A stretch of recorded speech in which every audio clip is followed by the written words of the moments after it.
Starting a record collection or even just buying a few records can be an overwhelming experience. You don't know where to buy, you don't know what to look for, you don't know if you're getting a good deal.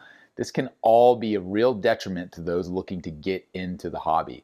So I started to think, what if there was an actual playbook or a set of steps that you could follow to start your record collection? That's what we will discuss on this episode of Talking About Records.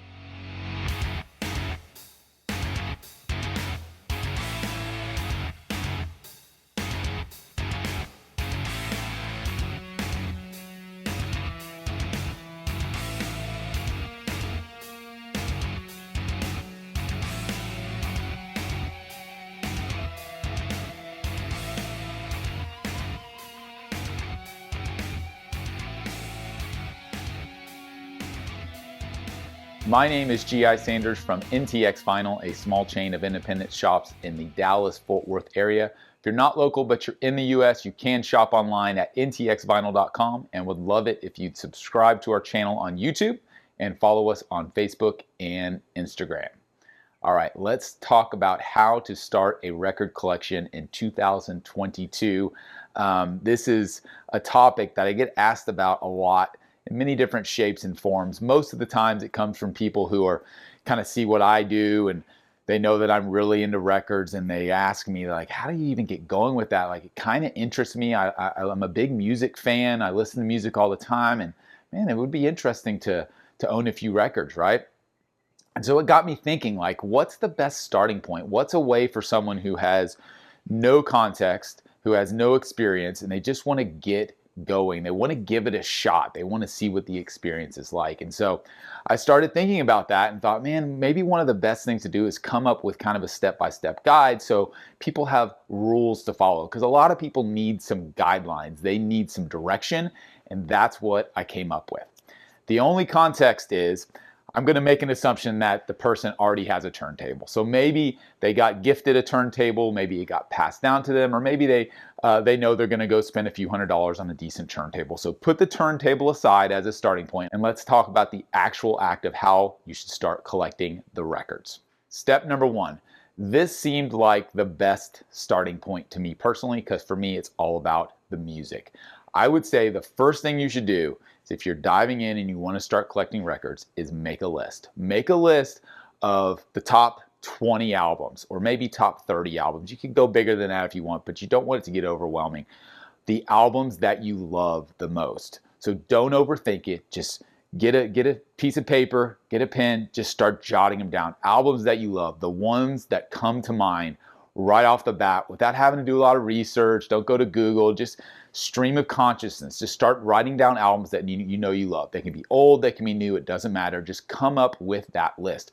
Whatever you come up with, again, whether it's 10 or 20 or 50, that's going to serve as a really good starting point, because that'll give you something to go off of. I hear so often from people who are just starting out that they're just overwhelmed. They walk into a record store or they go to an online shop, and there's just so many options.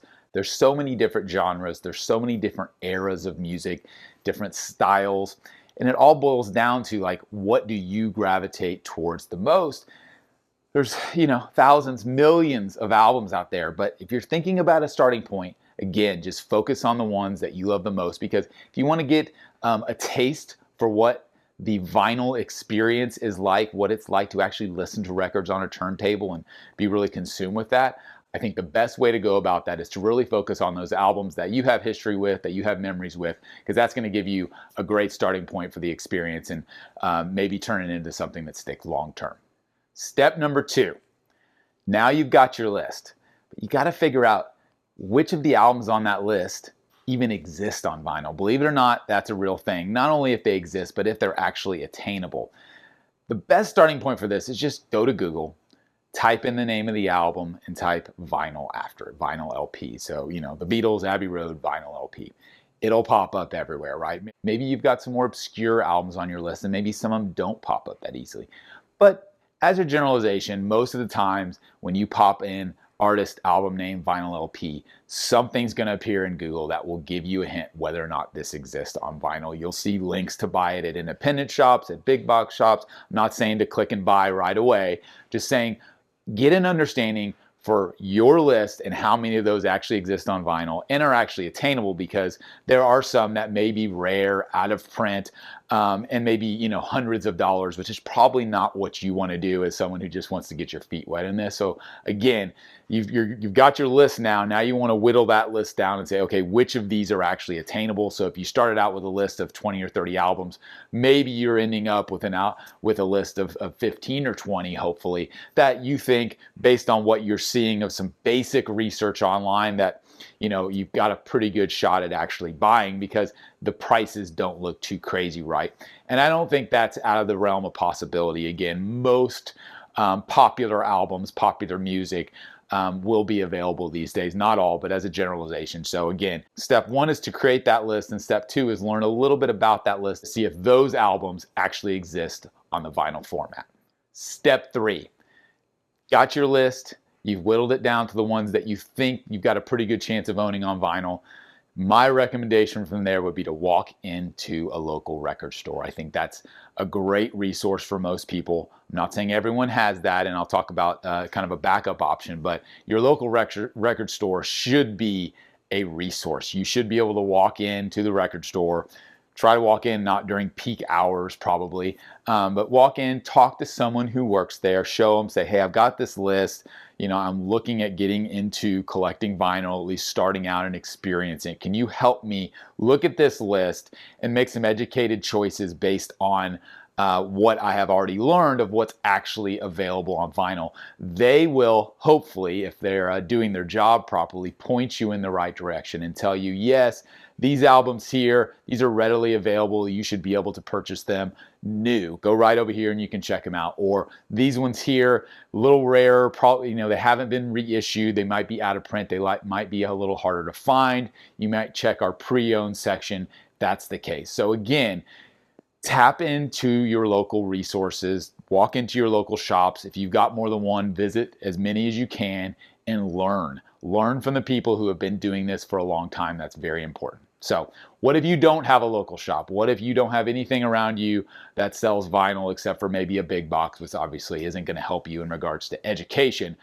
That's when you go online. So go online, go to a Facebook, go to just Google and start learning, start educating yourself. Go to YouTube, watch some YouTube videos.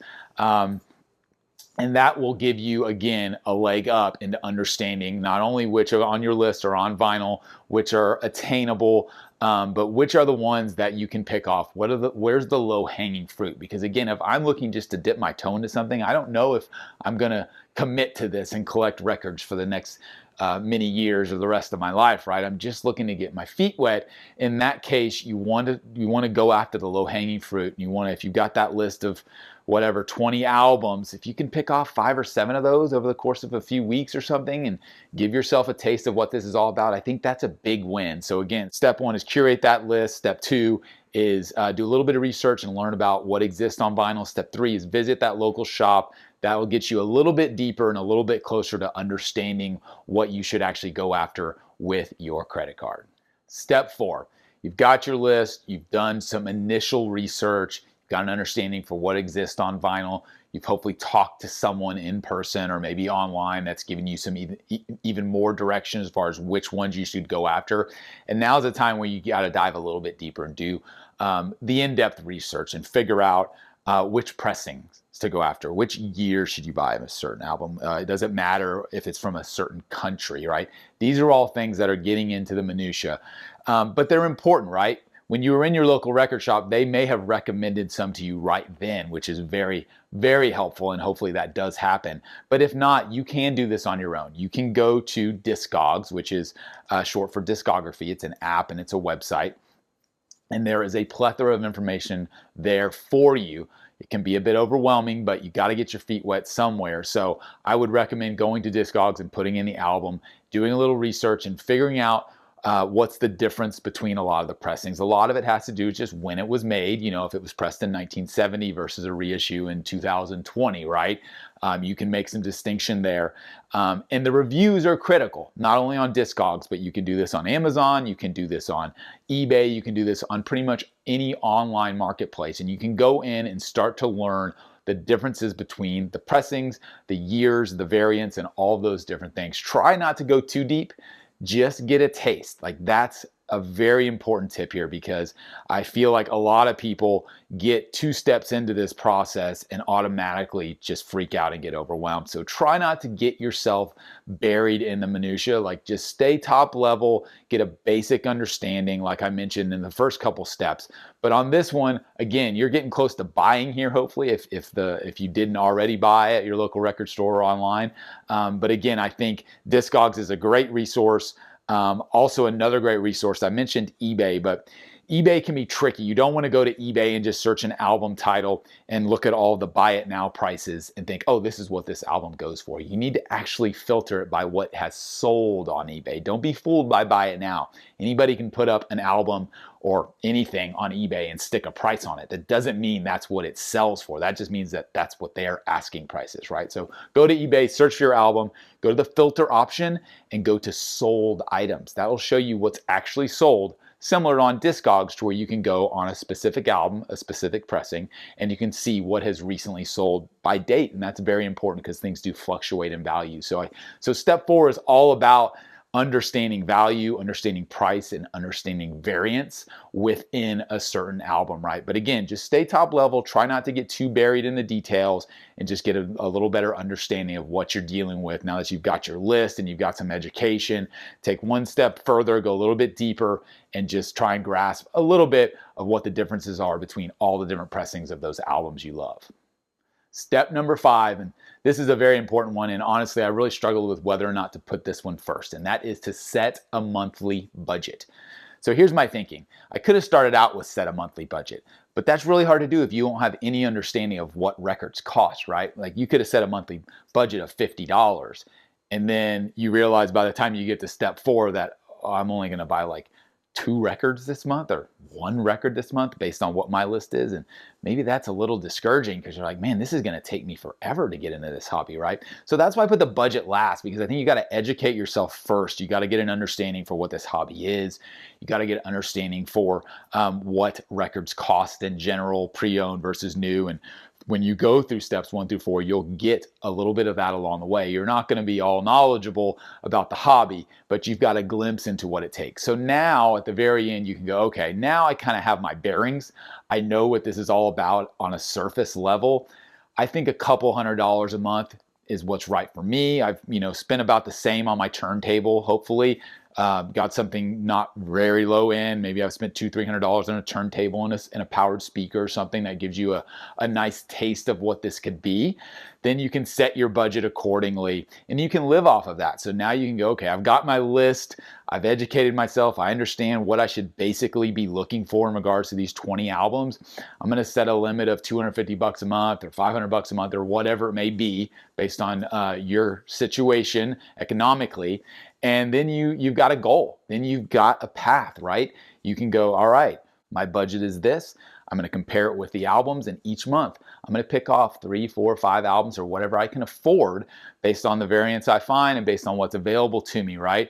I think that's a really good way to go about things. Again, if I'm a very methodical thinker, and if I'm going to learn something new, a new technique, a new skill, a new hobby, whatever it may be, like having some guidelines, having some rules, having a goal in mind, not only budgetarily, not where I want to go over, but also the goal of what I want to acquire, like your albums, your most loved albums. That's very important. I think that could be a good stepping off point for a lot of people. So this is just one approach to take. Again, make a list, do some education, visit your local store, dive in a little deeper in regards to the variants, and then set a monthly budget, right? Really, really easy playbook to get started.